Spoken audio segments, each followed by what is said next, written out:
All right, guys. Welcome. First semester, second semester, I guess, organic chemistry. I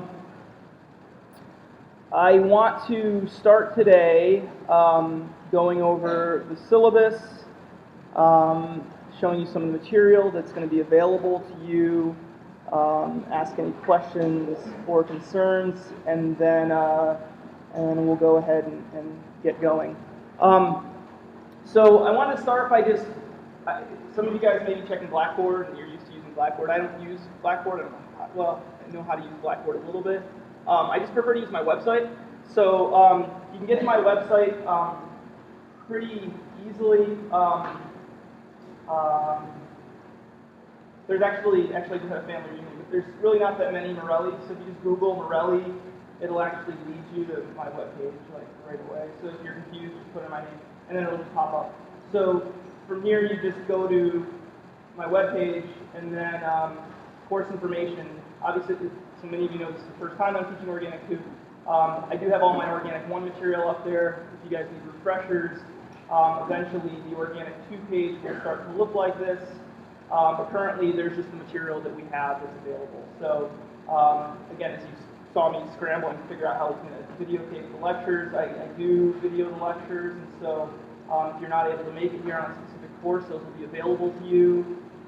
Again, I can't guarantee that it's going to be there because something can happen. My computer could crash.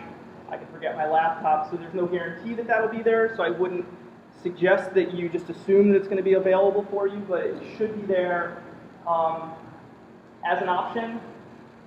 Some of the other material before I go through the class, any PowerPoint slides that I end up using, these will be available here just so that you can use them. I don't like to use PowerPoint slides that much. I prefer, especially when we're talking about chemistry and reactions, I prefer to draw it on a chalkboard, in part because I think that there's an element of muscle memory. You're actually seeing reactions and mechanisms drawn, I think, is a little bit more helpful than just seeing the image snap up there. I did put together some handouts. As I will reiterate after I go through this syllabus, there's an Organic 1 refresher. You should have all gotten an email. This is something just to sort of get your, it's been maybe a long summer for some of you maybe a few years since you took Organic 1. So these are just some problems that I think I came up with. So they're consistent with the type of questions that I like to ask, so you can sort of go through them. But then there's also other handouts as well that are organized based upon specific topics. And so in my syllabus, those of you that might have printed it out, I sort of suggest, I decided for my first time, I'm not even going to suggest problems in the book. I would suggest you do all the problems in the book. But at least my handouts will give you guys maybe a first run through to sort of go over the types of problems that I like to ask. And I'll get to that as this specific class goes on. I'll sort of give you guys a better sense of how I view Organic 2 as an extension of Organic 1 and the way that I think you should go about studying and working and so forth. So again, there's here, I will continue to add to this. This will become fairly significant, especially towards the end of the semester when we begin to talk about things like sugars, proteins, nucleic acids, in part because I think there's more interesting things within those concepts to sort of talk about. So we're going to go off the book a little bit, but I'll have stuff there for you guys to deal with. And then there's some people find like Khan Academy, if you just hate the way I lecture, maybe Khan Academy might connect with you more. There's some other information here. Okay, so anyway, so on to the syllabus. So first things first, here's my information, right? I'm Professor Ryan Morelli. Here's my email address. That's my preferred contact. So if you guys need to get in contact with me, I would definitely email me. I'm very receptive to email. I actually don't know how to answer my voicemail on my phone. Dirty secret. There's been a red light on since probably the first week that I was here 4 years ago. It's still on. So if you call, you can certainly call, but if I'm not there, leaving a voicemail is going to be pointless because I won't get it. Just shoot me an email. I check my email fairly regularly. I respond to email fairly regularly. So that would be my suggestion to you. My office hours are directly following the class. So I usually go for a few hours, sometimes longer if people need me to, but I generally don't like to have office hours on off days simply because I have to focus on other things during those off days. If you need to meet with me one-on-one, you can certainly email me and ask if you can meet at a different time. And if I can, I will, but I will definitely be available basically immediately following class for a few hours, and sometimes those go longer as well, so it's not uncommon for my office hours to go till 3, 4 o'clock. So, although anyway, maybe not. So, let's go through this a little more. So I have some things here in terms of course objectives and so forth. A lot of you guys asked about the text, so I'll get into this a little bit in more detail when I pull this up. So the textbook says 7th edition. It seems like every 2 years they give a new edition. If you have the 5th edition or some other edition, I really don't think it's going to matter that much. Like, when I write my notes and when I teach the material, I'm not really necessarily going by a specific book. I look at the material that book covers, and then I say, okay, this is what I'm going to teach. And so the book should be more a resource to reconfirm some of the things that you want to do. And so as long as you're paying attention, I think that there's a few things that might be switched from one chapter to the other, but if I teach Diels-Alder chemistry and you don't see Diels-Alder in your chapter, well then go to the index, look up Diels-Alder, and figure out maybe it's in a different area of that book. Same thing goes with if you have a different version of the book, although there may be material that I cover that's not in another book. But again, I view the textbooks as really complementary in nature. With regards to reading the textbooks, some of you have heard this before. My sort of philosophy on learning material, obviously you guys are now adults and you're at the point where a large part of your education is learning the material for yourself. So obviously getting ahead of material, reading information is going to be an important aspect of succeeding in this course.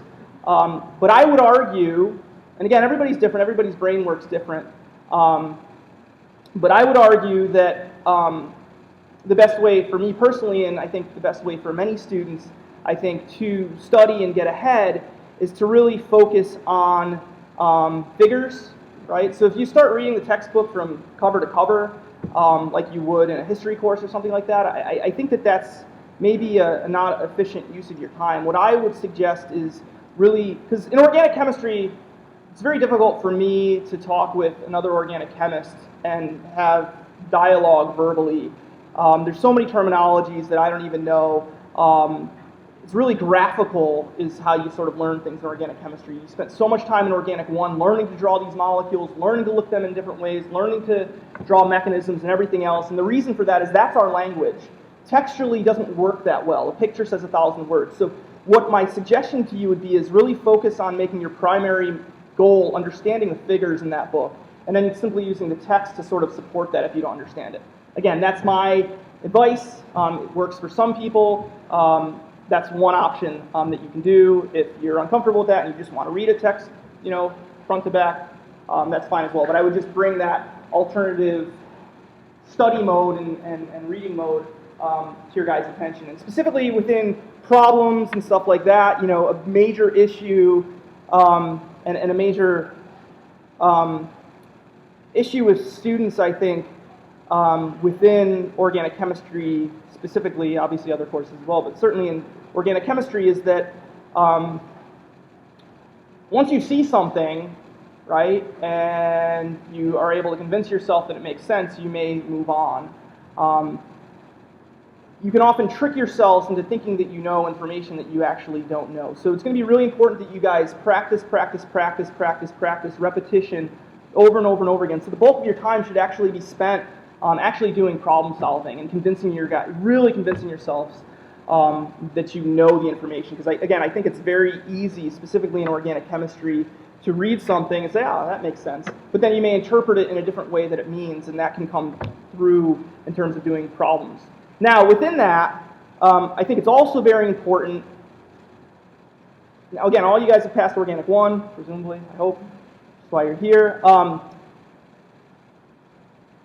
So you may already know this, but it's very difficult to, I think, learn organic chemistry on yourself as well. And so that's one of the problems with doing practice problems is sometimes if you're just focused on doing practice problems, you might get the right answer for the wrong reason, so it does come with that sort of caveat. And that's one of the reasons why I think it's very important that you guys, if something's not making sense, talk to your recitation instructor, talk to me, talk to a friend. I think peer learning is probably one of the best things possible. I think I said the last time that I taught this course that there's this common element, and particularly the huge organic chemistry courses where they say, 33% of the people make it through here, look to the person left of you and the right of you, one of the three of you won't make it through the course.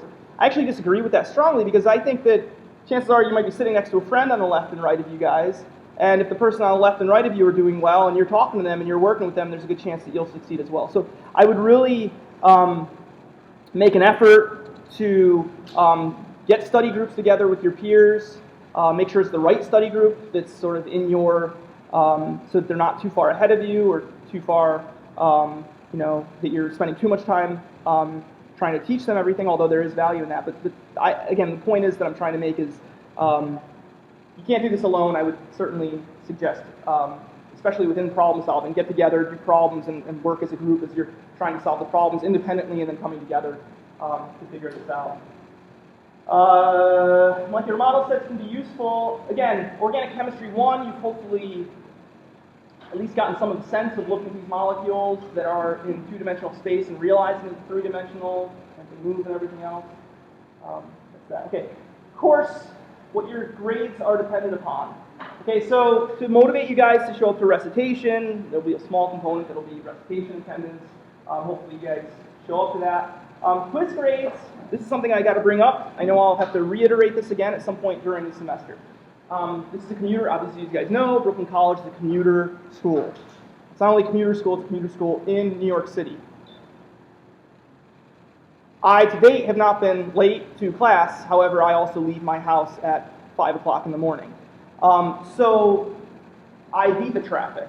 I realize that that's not realistic for everybody, and you may get stuck on the subway that's down, or your car breaks down, or for whatever reason. Again, as a commuters, there's a higher chance that you guys might be missing a quiz than perhaps at some place where you're living there. This is the reason why I drop one of your lowest quizzes. It's not because of the fact that you have a bad day. That can be a benefit. If you take all 5, your lowest will be dropped. But that's not my motivation behind it. My motivation is because I know that you guys probably will miss a quiz, and I don't want you to be over-penalized for that. So there are no makeup quizzes, okay? It would be impossible for me to have to reschedule makeup quizzes, and sometimes you guys will say, well, can I show up to somebody else's recitation? Well, what about the person that has the last recitation doesn't have that? So just to be fair across the board, there's no makeup quizzes. The one exception is if you let us know in advance that you're going to be missing one. That's much easier. Like, it's very easy for us to take one of you guys and put you guys into another quiz. We just don't want to be doing that after the fact, because then I think it has certain unfair advantages. So if you know that you won't be able to make it a specific quiz, I know we have a very large, for example, Jewish population. I think there's 1 week that there's like a major holiday or something that's on one of the days of the quizzes. Let us know that you won't be able to go to that quiz, and we'll get you into a different section. It's very easy for us to do it in advance. But let us know in advance, specifically because the recitation sections are very full right now. And if we know that there's going to be too many people in a specific recitation section, then we can make alternative arrangements to get a bigger room or something for those quizzes. So again, let us know in advance if you're going to miss a quiz.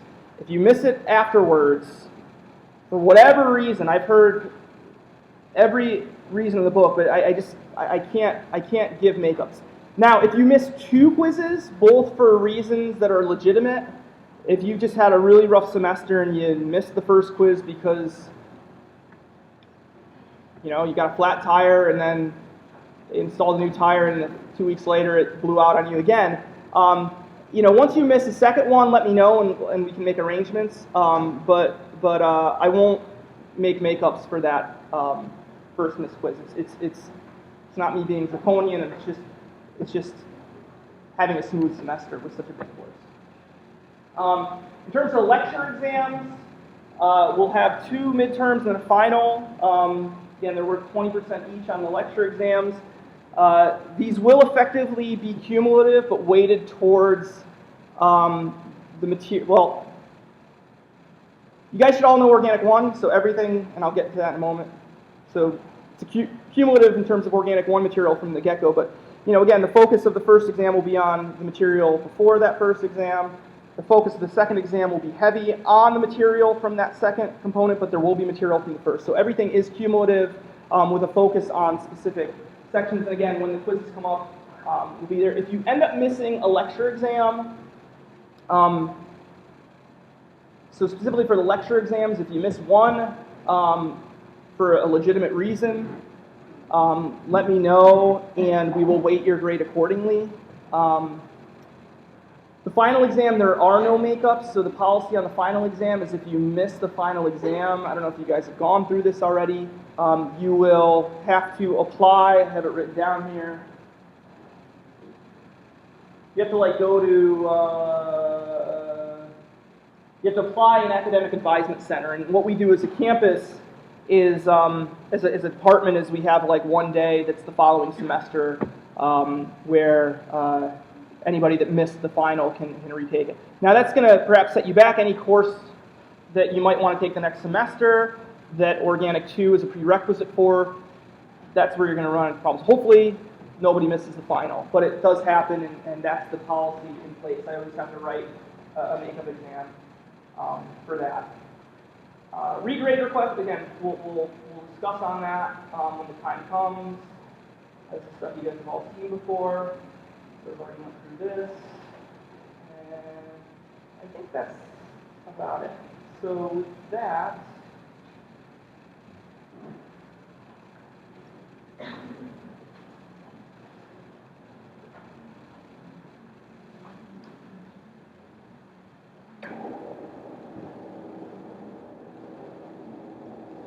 I will go ahead and get started.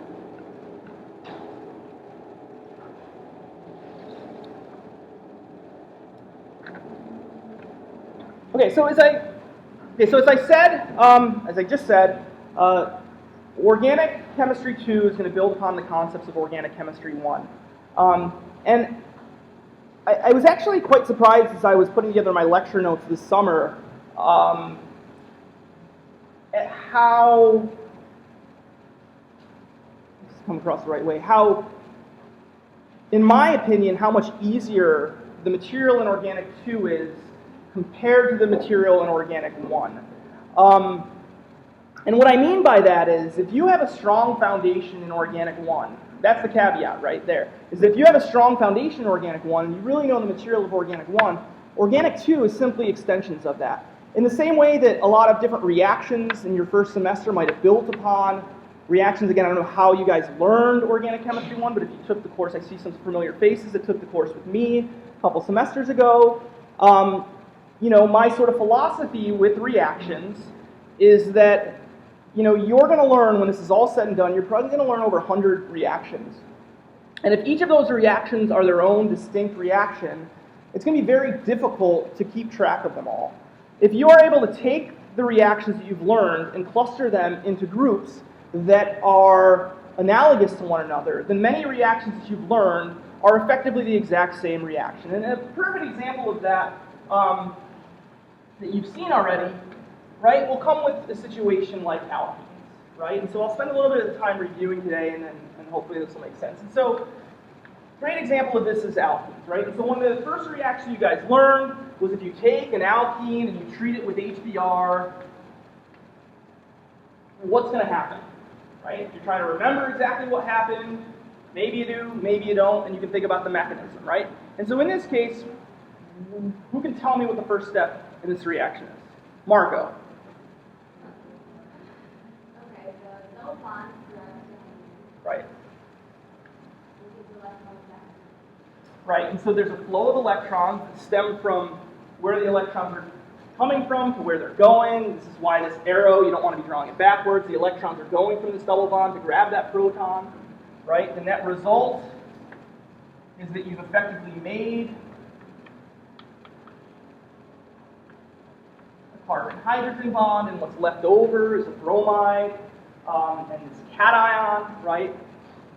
In this stage, what's the second step of this reaction? Right, so the bromide, right, there's now several lone pairs around there. That bromide is now going to attack that carbocation. Again, that carbocation is deficient of an octet. It only has 6 electrons, so it can take on those couple extras without having to do anything else. And the net result is that you add HBr across the alkene. Right? If you remember how it reacts, this issue of Markovnikov reactivity, dealing with stability of a secondary carbocation over a primary, shows where that proton is going to be. These are elements of sort of electronics that you should be familiar with that dictate a lot of regiochemistry that we've seen, right? And so you see this reaction, right, and it makes sense, and then suddenly you see an entirely different reaction, quote-unquote, entirely different reaction, where you have, say, for example, water, and imagine there's some acid around there. So let's just say water and HOSO3, right? That's sulfuric acid. Okay, and so mechanistically, while these are two different reactions, they are, for all intents and purposes, should appear the same to you guys, right? And so from a mechanistic standpoint, there might be a little bit different here, but mechanistically, it's the exact same thing that's happening, right? And so what's going to happen here? You've got a different acidic source, right? And that's going to be the sulfuric acid. So what's going to happen? All right, it's going to grab this proton, which I have not so coincidentally already drawn with, right? With the bond already there, right? And so in this case, what you're going to get to is a proton and OSO3H with a minus charge here, right? And the carbocation. It's the exact same thing. Now you can imagine the sulfoxide adding in, but as you know, sulfoxide is fairly stable. And generally, when you run this reaction, you'll often say that the water is dissolved, there's a ton of water around. And so instead of the bromide adding in, like it was added in here, in this case, what's going to happen is the water is going to add in, right? The water's got a couple lone pairs. You're now going to end up with what's formally the exact same thing as this, but with an OH2. And as it turns out, this reaction is catalytic in the acid because that proton is regenerating, so something's going to come and pluck off that proton. It could be the alkene to regenerate the carbocation. It could be the sulfoxide. It could be water. Just to keep track of all of our components, we'll make it the sulfoxide.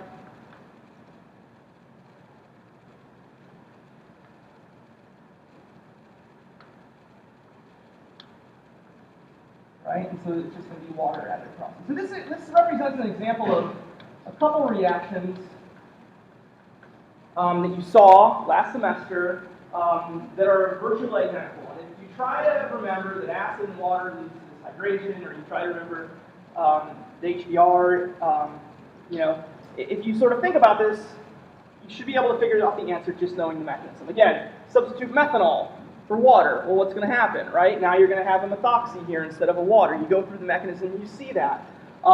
You have HI, right? You go through the mechanism, you see it's a different reaction, but it's basically the same reaction. You're just going to end up with an iodide there. So if you think at the level of the mechanism, and instead of each reaction being its own distinct reaction, you make an analogy to other reactions that you've seen, it will do two things. It will reinforce the reactions that you've already learned, so you don't start forgetting reactions as you learn new ones. Furthermore, it'll help you learn the new reactions and make sense of those new reactions, particularly as it relates to perhaps regioselectivity, stereochemistry, a lot of the features of reactivity that may crop up time and time again. Okay, and so I would strongly suggest to many of you, like neon. So again, I would strongly suggest, I think it's going to be imperative for success in this course, that you really know the material of Organic 1 very well, which is one of the reasons why I was planning on going ahead and starting to talk about materials, and last night, I said, screw it. Maybe we'll talk a little bit about carboxylic acids, but I think it's worth it to give everybody the weekend to really focus on relearning the material of Organic 1, making sure that you guys know this stuff so that we can come in and get started, and as I start teaching you guys the reactions, they're not all new, right? Everything can be related to something else. And I just want to sort of do a little, I don't know what you would call it, but we'll go through some Organic 1 stuff, but I just want to sort of put up there on the board some of the material that we learned specifically for reactions, because that's going to be really the first 2 exams are going to be composed of reactions, and my suspicion is that the material that you learn after that will be fairly smooth. I think the big challenge is going to be the first 2 exams because it's analogous to the same challenges that existed in Organic 1. So in Organic 1, at least here, we learned a lot of different reactions.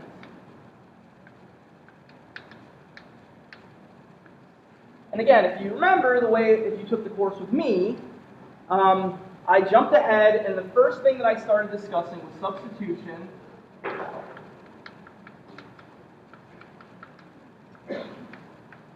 elimination, and I also put that within substitution elimination, right, we sort of discussed acid-base chemistry as well, right, and we sort of drew analogies between what we historically think, I should say, when I'm talking about acid-base, one of the sort of standards that you guys learned at the beginning is sort of Brownstedt acid, Brownstedt base, but certainly we discussed Lewis acids and Lewis bases as well, right, and so within that context we learned these 2 sets, and then what I sort of told you guys was that 80% of the reactions that you're going to learn throughout the semester were basically variations of these 2, right? And so we learned a whole host of reactions with alcohols,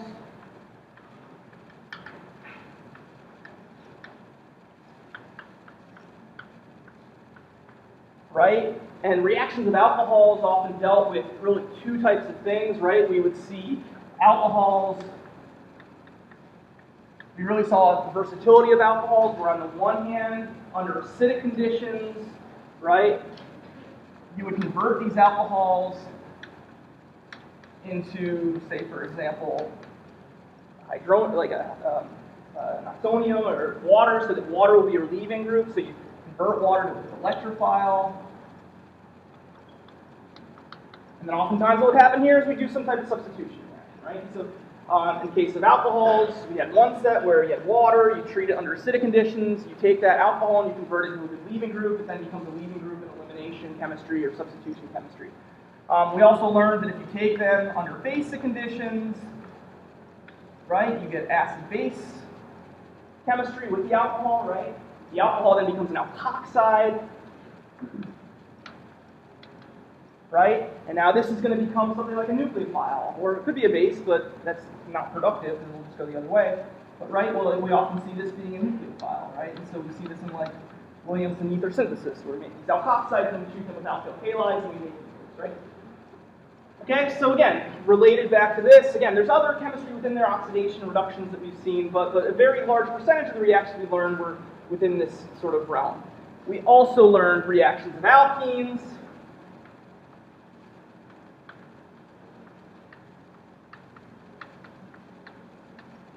right? We just saw an example of that. These alkenes will often be, at least in the chemistry that's learned in that course, they often serve as bases or nucleophiles, right? So they can react with acid in the way that we just saw on the board. Likewise, they can react with nucleophiles. You've seen them react with bromine, right? So they'll attack the bromide in the same way that they would attack an acid. And again, mechanistically, the reaction that I just showed, you can imagine the same mechanism with bromine.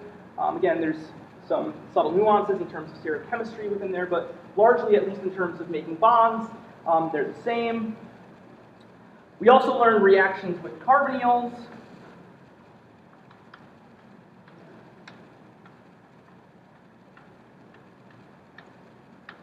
Right, in the case of carbonyls, related this back to, for example, oxygen, where you have these lone pairs that can be protonated to make it a better electrophile, and meanwhile, a lot of chemistry with the alcohols could also be analogous to the alkenes and that you have these double bonds that can react. And then we went on to a couple slightly different reactions that weren't necessarily able to relate back entirely, but there were some elements. But certainly these were all very related back. And then we saw things like organometallic, very short chapters, 2 very short chapters on organometallic and radical. And there really weren't too many reactions within the organometallic and radical chemistry. It was more a way to create, for example, Grignards, right, which is something that was reinforced in the laboratory. And radicals was actually a fairly new concept and quite distinct from a lot of the other things that we saw here. But certainly in the case of organometallic, you would learn how to make these organometallic reagents. But really what they were often used for is just ways to gain entry into new nucleophiles, okay? And so for the first 2/3 of the class today, or sorry, of the course this semester,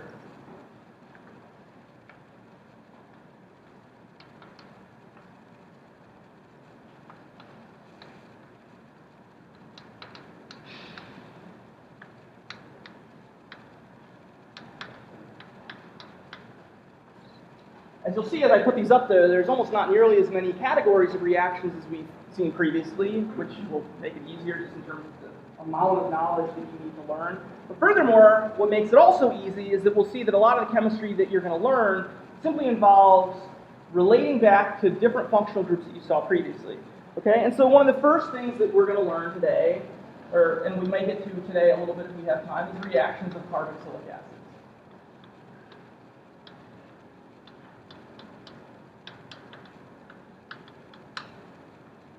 Okay, carboxylic acids are get into, you've seen already, things like acetic acid.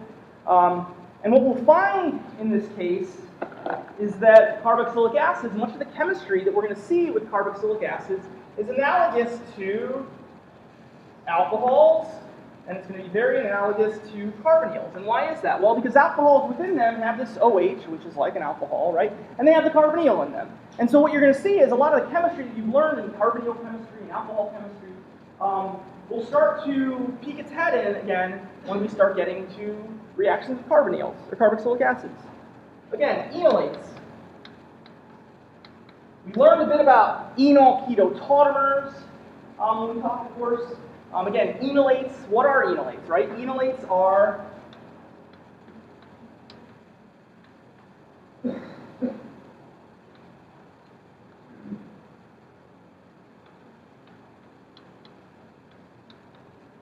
resonance stable, there's going to be resonance form there. But formally, when we're talking about enolates, we're talking about this form here. And as we'll see, much of the chemistry that's involved in enolate chemistry is actually going to be analogous to reactions of, again, alkenes, right? Why? Because we have an alkene here, right? And a lot of this stuff, if you say, for example, do O alkylation instead of C alkylation, this will be something that we'll go into.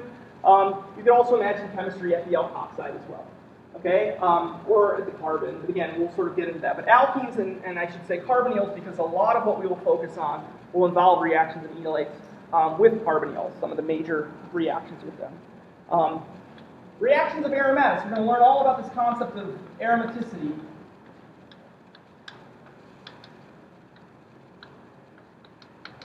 Some of you know what aromatic compounds are, others of you don't. Aromatic compounds effectively involve a series of double bonds throughout a written system, and benzene is pretty much the standard that we know about. And as we'll see, a lot of the chemistry that's involved in this chemistry simply is related to alkenes, wherever that is. Right? I've got lots of arrows going all over the place right now. But again, a lot of the chemistry within aromatic systems will be just analogous to what we've seen in cases like alkenes. Amines, you might have seen a little bit already, right?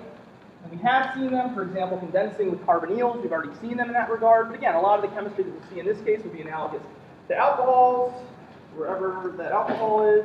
And then finally, we're going to see C bond forming reactions.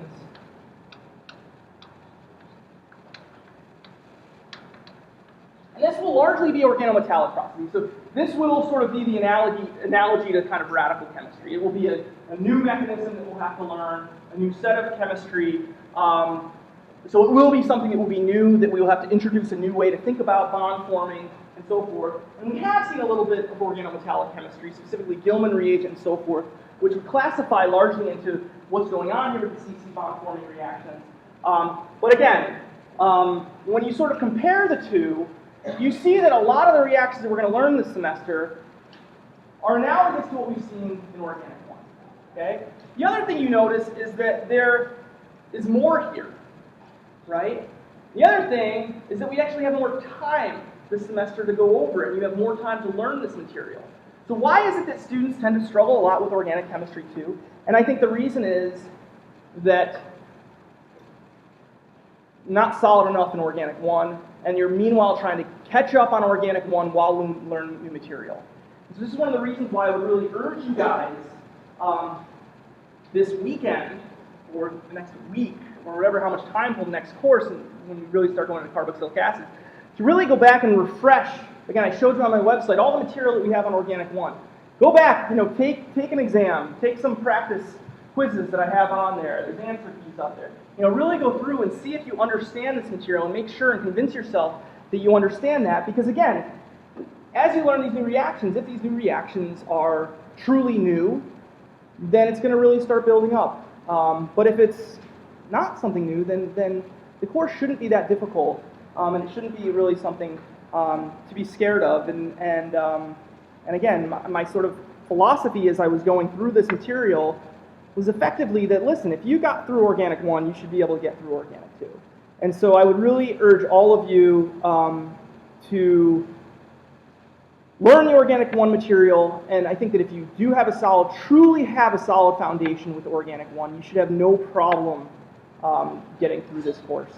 But again, really focus on that. Again, I know that months have gone by before you took it, and so a lot of that information may be lost. Which is why, for the next half hour or so, instead of introducing carboxylic acids, what I'm going to do is throw up some problems on the board and really start getting us thinking and back in that mindset of organic 1. And I think that if we do that and we're all on the same page with organic 1, then we should have a very successful semester.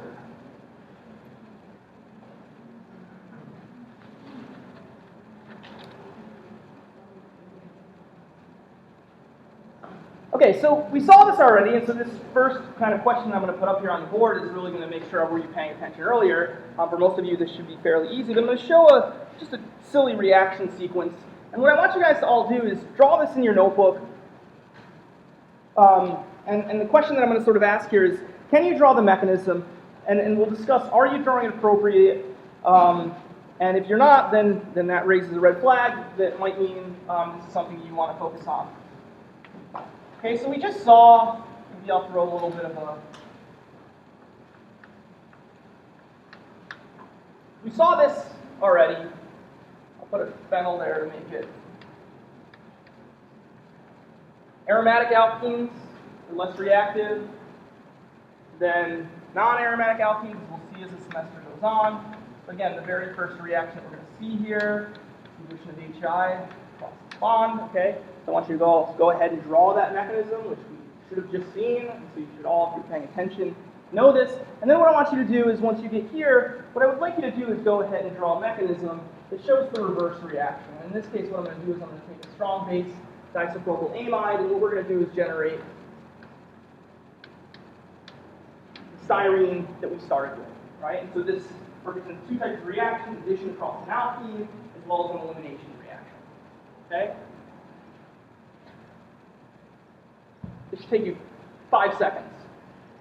1, 2, 3, 4, 5. If you're not done with the mechanism, get studying, okay? So what's the mechanism? Right.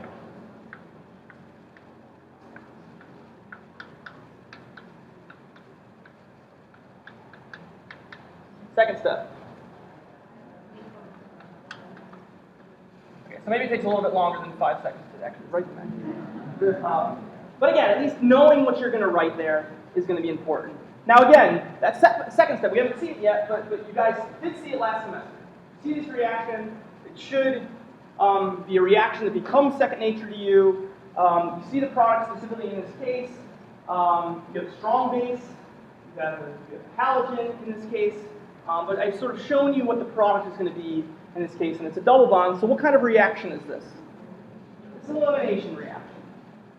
All right, everybody try to scribble down something.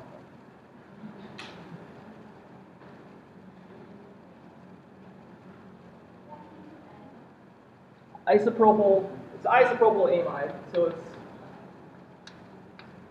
just a bulky base. Yeah. It's a base. Base-mediated elimination.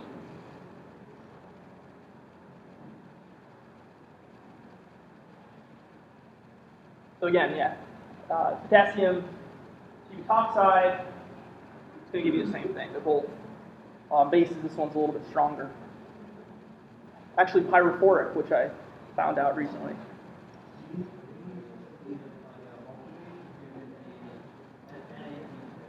No, this is so any base, right? Because okay, we can bring that up because that's going to bring it. So what's going to happen here, right, is you're going to get elimination, and it's going to be a conserved elimination pathway. Okay. Now the question was asked: could it eliminate in a different way? And that raises a question, right? And that comes back to what is this? What do you need in order to do an elimination?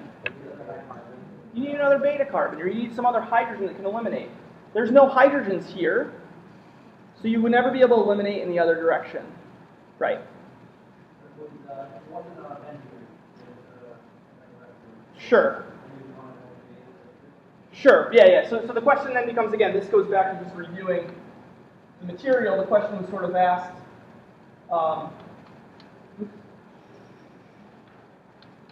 if you have the iodide, in this case you do have two beta hydrogens. Again, this goes back to relative reactivity. So what did we learn? In fact, there's two possible eliminations that we could do here.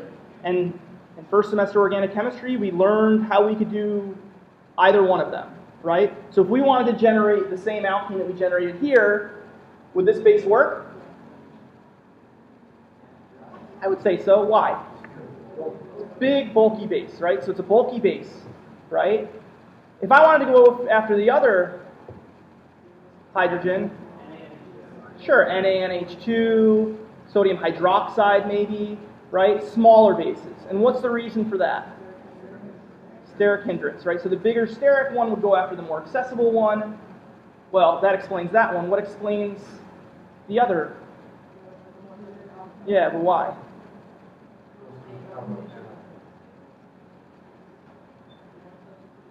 So yes, so more substituted is more stable, right? So which has to do with the energetics and ultimately the transition state to those, right? If you're going to the product that's going to be more stable, the energy transition state to that is likely lower as well, right? So yeah, so this represents two different types of eliminations that you guys should be familiar with. But again, you guys should know this chemistry. As we'll see, many of the reactions that we learn this semester will be built upon this. Okay? Another reaction that's a little bit more steppy, that's sort of standard, but that might take a little bit more time and patience and it's worth working through, because certainly it's one that we'll see specifically once we start talking about chemistry of carboxylic acids, where there may be multiple steps within a synthesis, may involve reactions of carbonyls. Right? And so one of the things that we learned, right, is if you take, say, a carbonyl and you treat it with some type of, let's just say, aniline, right? So if we take this molecule and treat it with aniline, and you do this under acidic conditions, usually mildly acidic conditions, anhydrous conditions, we're going to get a product. Who remembers what that product is that we form? An imine, right? So let's think about how this happens. Right? So we're going to take a carbonyl, we're going to treat it under mildly acidic or acidic conditions, in the presence of an amine, and what's going to happen is that you're going to get this imine. Okay? Now this represents a mechanism that's a little bit more steppy. It's going to be a few more steps, but again, it's going to involve All those things that we just talked about earlier from Organic 1. It's going to be based upon acid-base chemistry, and it's going to be based upon substitution, elimination, this one, but substitution chemistry, right? And so in this case, again, this is standard with a lot of reactions. At least when I look at something, I'll often ask what's the most reactive component in a specific reaction, and you can sort of start with there and start asking some of the questions about what's going to happen. In this case, I just sort of drawn a generic proton. It turns out you don't really need something too strong of an acid to get this to go. I actually think too strong of acid might even shut this reaction down. But if you have just some generic proton source in there, and I tell you that this reaction is going to work, and we have to propose a mechanism for how this is going to work, the first thing that you may want to do, right, if you don't remember this reaction, is identify the most reactive component. I've sort of drawn the H plus there as sort of acidic proton, which should be the first pin, right? So this is the most reactive component in there, right? And then so the next thing we want to do is really ask ourselves, well, what can react with it? So two things can react with it, right? And that's what can sometimes make organic chemistry excruciatingly frustrating, right? So we have two basic lone pairs, right? So lone pairs make bonds. So we have really two other molecules in here, each of which have lone pairs. And so either one of these you can envision would protonate that compound. So this is the first time that you've seen this reaction. The first thing that you might do in trying to get here is say, oh, that amine is going to be more basic, right? And so what you might do is you might say, all right,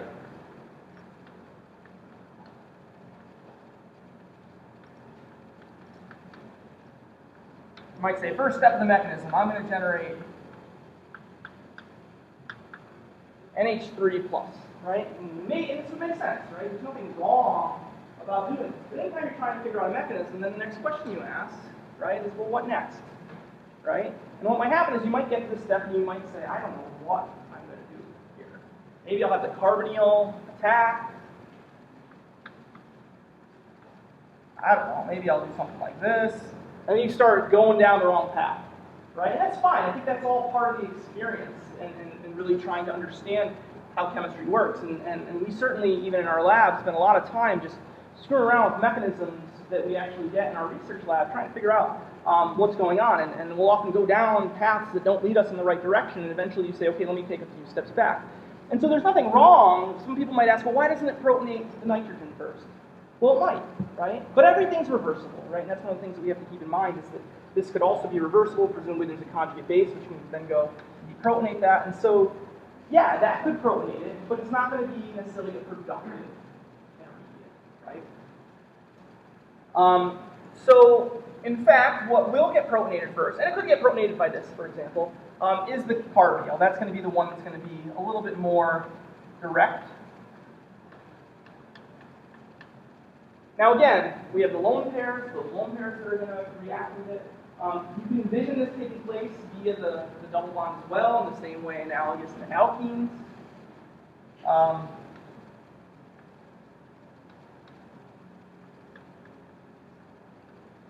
Okay, but what's going to happen is we're going to put that positive charge on that oxygen, right? Now the question becomes, does this oxygen, or does this molecule, does it have a sort of resonance form? That's particularly within carbonyl. Oftentimes thinking about the resonance form might be helpful because you look at this molecule and a major mistake that can be made in chemistry is saying, I want to fix that oxygen positive charge.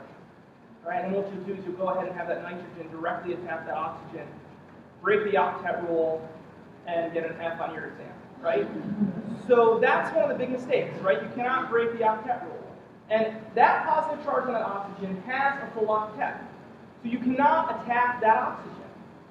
There needs to be another reactive form of that compound that might help us figure this out in a case where we may have an electrophilic source that doesn't have a full octet where we might actually be able to donate those. And what is that? Somebody tell me.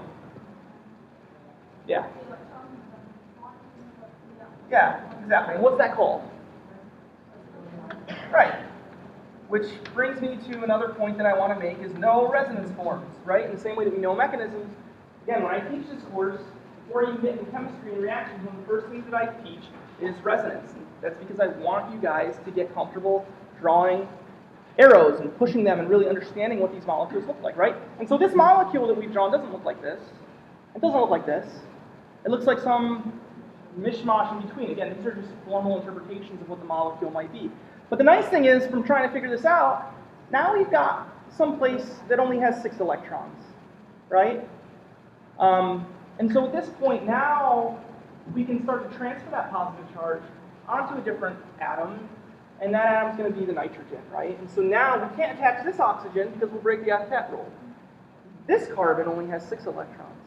So we can attack there, give it an extra electron, 8 bonds total, and we're okay.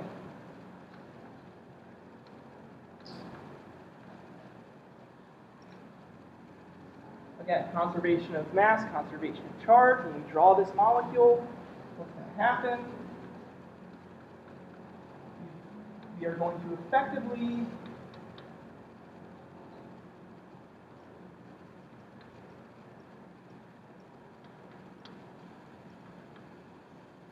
again, we're going to transfer that positive charge away from that carbon into that nitrogen, right? But really what's happening here is that the nitrogen is donating one of its electrons, right? It's got the lone pair, and now it's going to be sharing those. And so the oxygen effectively owns one of those new electrons that's been given to it by the nitrogen, right?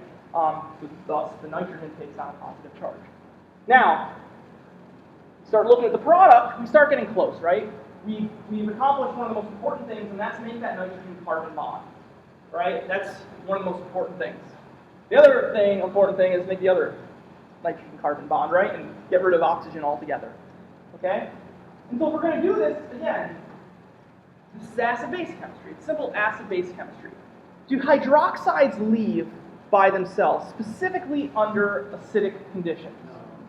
Right. When you're under acidic conditions in the presence of water, as we just showed earlier when I was talking about alcohols becoming good leaving groups, right? The alcohol is not going to be a good leaving group as a hydroxide. What needs to happen is it needs to become a good leaving group. And one of the ways that it becomes a good leaving group under these acidic conditions is what? Protonation, right? It becomes effectively water as a leaving group. And again, I'll draw this mechanism just to save board space by showing a proton transfer from the nitrogen over to the oxygen. It may happen intermolecularly, it might take place intramolecularly, doesn't really matter. But what does matter is that now what's going to happen is we're going to generate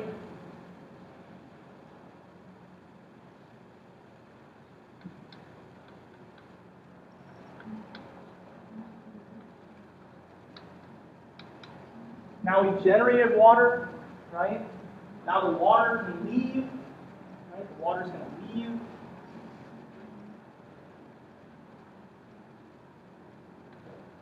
So the electrons that are in here are going to go onto the oxygen. I'll just draw H2O over here. That's gone. Here. Okay. Now, is this what this molecule looks like? Is this the only way that we can draw this molecule? No. What do we have? Resonance form, right? So we have a resonance form.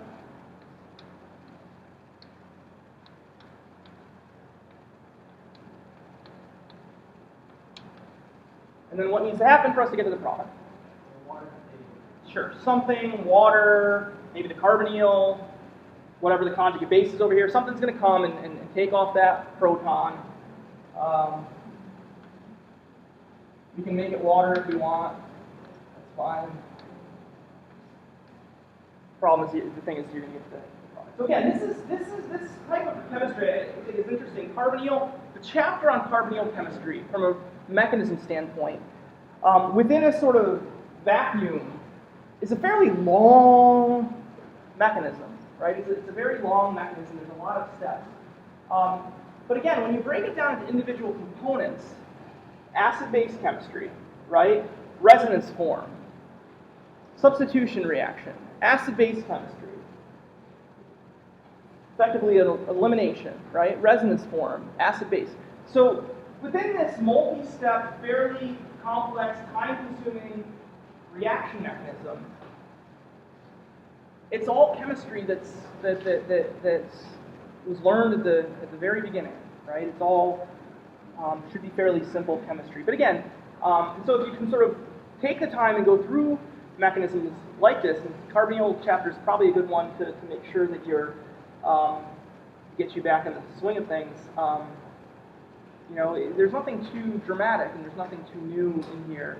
It's just a matter of spending the time getting familiar enough with it to get from point A to point B. And again, the carbonyl chapter has all these steps reversible. So you can imagine a mechanism where you have water in there and it goes in the reverse direction. A lot of times we learn ketals within carbonyl chapters, largely as protecting groups, but certainly sometimes there's ketal or acetal-containing molecules. That's the one where you have the two oxygens coming out. Sometimes ethers or something like that coming from a carbonyl. So all those things are fairly steppy and take a little bit of time, but the chemistry within it is really not all that difficult. But they certainly serve as a good benchmark to make sure that you're pushing arrows in the right direction and everything else. Okay. Now, the other thing that we've got to do, and the true challenge, right? I think one of the big challenges. I mean, there's a lot in organic chemistry that's challenging, but I think the one that really tests your overall knowledge, and one of the things I personally think is fun, some of you might find fun, some of you might find terrifying, right, is synthesis problems, right? And synthesis problems, I think, one of the reasons why I love synthesis problems is, you know, when you guys go out and get jobs and, you know, synthesis problems within themselves are problem solving. You're never going to see the same synthesis problems, but you're never going to be able to memorize a synthesis problem and then find that exact same synthesis problem on the exam. Hopefully not. But so every time you see one, it's going to be new. So on the one end, it really helps you guys make sure you really understand the material. If you're ripping off synthesis problems really quickly, it's probably a good indication that you know what you're doing. The other thing is I think there's a direct parallel, I think, to really any problem solving, right? When you guys go out and get your jobs someday, that job is not going to be, hey, regurgitate what you saw. It's often going to be create something out of what you've seen. And one of the nice things about synthesis problems is that within one synthesis problem, there may be multiple answers that lead to the same thing. And I think that's kind of neat within a synthesis problem. Same thing as in life, right? There's multiple solutions to the problems that you have in your life. Anyway, kind of a little tangent. But the other thing that I think is really good about synthesis problems, and those of you that had me know that it's really easy for you guys to create synthesis problems for each other as well, right? If you just start with something, you're working with a friend, just rip off 5 reactions in a row, give the person the starting material, give them the product, tell them to figure it out, there's a good chance they'll come out with a completely different synthesis. And so, you know, I think that that's kind of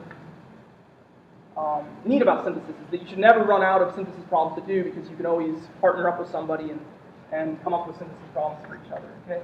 And so what I'm going to have here is simply a 1-carbon homologation. It's going to involve, I don't know, I'm curious to see what you guys come up with. Again, when I looked through this, I was thinking in my head, I came up with a 3-step sequence to go from here to here, okay? And again, there may be multiple other ways to get there, but I had a way based upon organic 1 chemistry that would lead from this point to this point. And so I'd like you guys to spend, I'm going to shut up for 5 minutes, and I'm going to let you guys just think about synthesis of this. Think about one synthesis. You come up with something, you know, try to come up with another one. And we'll see what people have come up with. And in the last 10 minutes or so, we'll go through some of these synthesis problems. Okay?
Okay. All right. So that was only 5 minutes, and some of you guys might still be putting stuff down. This is not the. I don't want anybody to be embarrassed. I just want an honest assessment. How many of you guys think you got something? About third, quarter. Before we go through some of these, these are two reactions we're going to talk about first day of class. Or sorry, beginning of our next class. One of the things, again, in addition to looking over all the stuff that you're doing and getting ahead on material, I don't know if any of you guys have seen these reactions yet, but what I would like you to do is, before going and looking it up, try to figure out these two mechanisms of these two reactions, just on your own. These are two reactions that you haven't seen. They're analogous to reactions that you've seen, and I want you guys to spend some time trying to come up with the reaction mechanisms for these. And that's another thing that I sometimes like to suggest to students to do is, when they see a reaction for their first time, try to figure out the mechanism of the new reactions without looking it up first, trying to come up with that mechanism on your own. I think it's a good practice and a good way to really reinforce your knowledge of the mechanism. Okay, so with that, somebody want to give it a shot? All right, what do you got?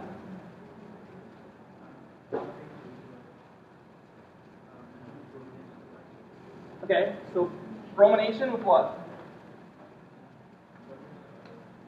BR2 or HBr? Okay.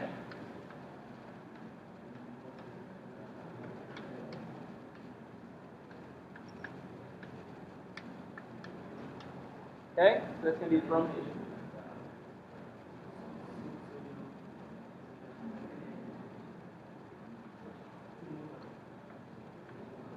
Two moles of NaNH2.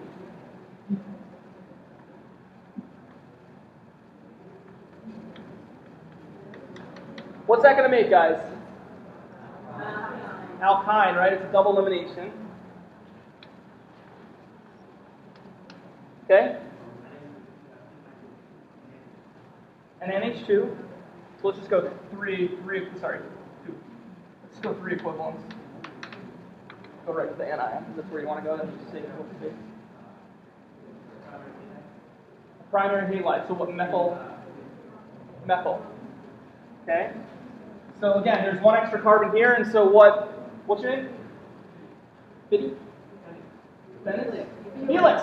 So what Felix is saying is he knows that he likes using alkynes to make carbon-carbon bonds. It's one of the ways he knows. So he made the alkyne, and now he's going to add his additional carbon.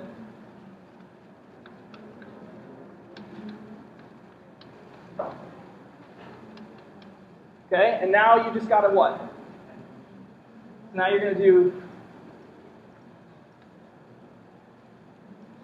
Na what? NH3? But okay, either or, it doesn't matter. Which one did you want to do?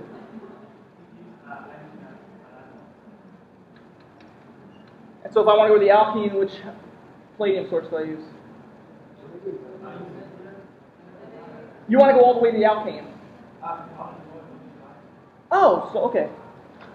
Okay, so I'm saying use palladium. Okay. We got a double bond.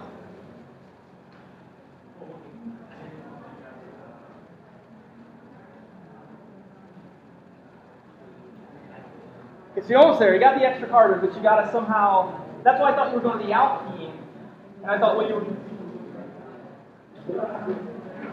What's that? All right, keep working on this one. So you got the carbon on there, so you guys can keep thinking about this one. With a little bit, we've only got like 5 more minutes. I want to hear another route. So this got close, but I think you just missed that there was an extra alkene. You couldn't see it. Yeah. Okay, so this is one option to make the alkene. There might be a way to take this and bring it to the alkene. Maybe. I'm not quite sure.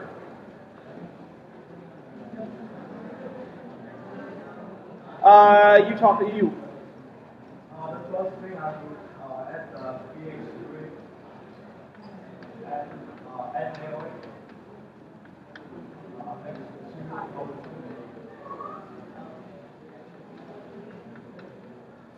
Okay, what's this going to do?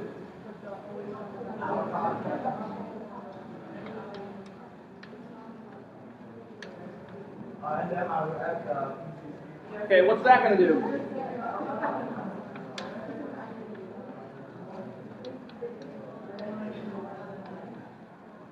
then I would put the PH3, PCH2. Right.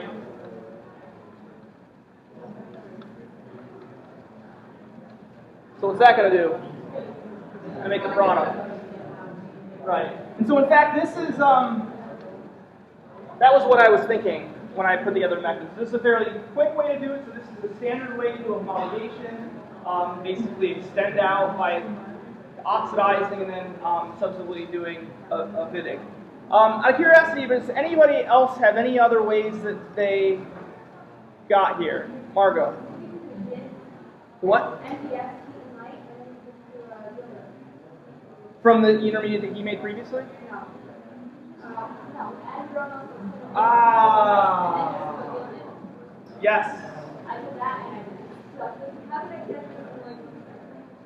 Okay, so what Margot wanted to do is she wants to do a bromination. So that was to do adding water anti-Markovnikov.